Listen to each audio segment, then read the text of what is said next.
Ovo je jedna austrijska delegacija u kojoj se nalaze vrlo prominentni historičari, diplomati, političari koji su zainteresirani za Bosnu i za sve događaje. I naravno sada u ovo vrijeme je kontekst 100 godina od početka Prvog svjetskog rata. Dakle, ljudi pokušavaju shvatiti šta se desilo. Puno se govori o tome šta je Austrija napravila, skrivila, mogla napraviti bolje i tako dalje, ali se govori isto tako i o projektima kao što je na primjer ovaj Kulin Bar. Eto, sad smo to kombinirali i moj muž i ja smo u toj delegaciji, primarno zapravo zbog Kulin Bara. Danas nam, dakle, dolazi jedna izuzetno značajna delegacija iz Austrije koja je, čuli ste već od gospođe Mirjane Zen, to je supruga Alojzija Zena, koji je jako puno učinio za ovu školu, dakle, u poslijeratnoj izgradnji. To je čovjek koji je sigurno od svih ljudi iz Austrije najviše doprinio da ova škola izgleda ovako kako sad izgleda, u protivnom, da nije bilo njegovih donacija i prijatelja koji su evo i sada došli. Oni su, dakle, na jednom proputovanju, bili su danas u Jajcu i u Kraljevoj Sutjesci i izuzetno su željeli da posjete i našu školu i ovaj grad, još idu u posjetu Tabačkoj džamiji nakon ove posjete.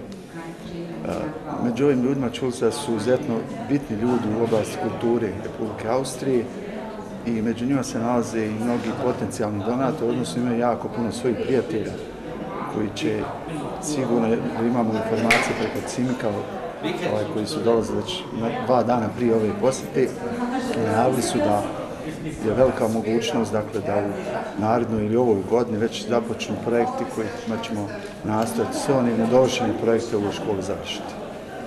Za nas je izuzetno važno, vi znate, u situaciji kakva je naša zemlja, da apsolutno ne bi mogli obezbijeti najobičniji, dakle, bilo kakve uslove za rad u ovoj školi bez njihove pomoći. Zaista su nam vrlo bitni i nadam se da ako ovako, dakle, nastave sa pomaganjem, jer u posljednje 2 godine samo gospodin Zen je preko svojih prijatelja obezbijedio preko 80.000 maraka.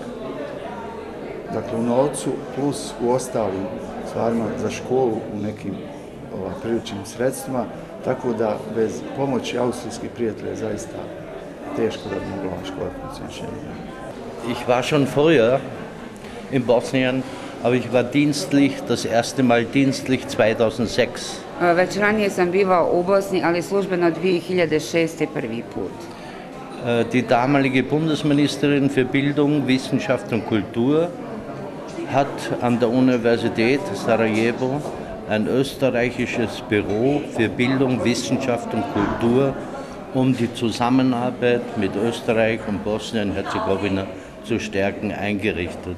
Tadašnja ministarka za kulturu, nauku, umjetnost i sport je osnovala u Sarajevu jedan biro za kulturnu saradnju u oblasti obrazovanja da bi se jače moglo na tom polju djelovati u Bosni. Und bei dieser Gelegenheit gab es einen Empfang bei der österreichischen Botschaft. Tom prigodom je bio jedan prijem kod ambasadora austrijskog. Und 2 österreichische Offiziere kamen zur Bundesministerin und zu mir und haben von einer Schule erzählt. Tadašnja 2 visoka oficira generala austrijska su tom prigodom pričali o nekoj školi u Bosni. Diese Schule sei während des Krieges sehr beschädigt worden. Rekli su da je škola u ratu bila teško oštećena. Entweder renoviert man sie oder man muss sie schließen. Ili da se renovira ili da se mora zatvoriti. Und ich habe gesagt, erzähl's mir mehr über diese Schule. A ja sam rekao, pričajte mi više o toj školi. Und dann haben sie gesagt, das ist die erste K&K-Schule, was mich irrsinnig fasziniert hat. Kazali su mi da je to prva K&K škola, što u stvari znači Kaiser und König, kralj i car, što je asocijacija na austro-ugarsku monarhiju. To me je fasciniralo. Und es ist uns dann in weiterer Folge gelungen, durch 2 Aktionen der Schule zu helfen. U daljem slijedu događaja nam je uspjelo kroz 2 akcije da pomognemo školi. Und wir Österreicher sind wirklich sehr, sehr stolz, dass wir dieser Schule helfen konnten. Mi, Austrijanci, smo veoma ponosni da smo mogli pomoći ovoj školi. Und wir spüren auch den Dank der Schule. I mi osjećamo zahvalnost škole.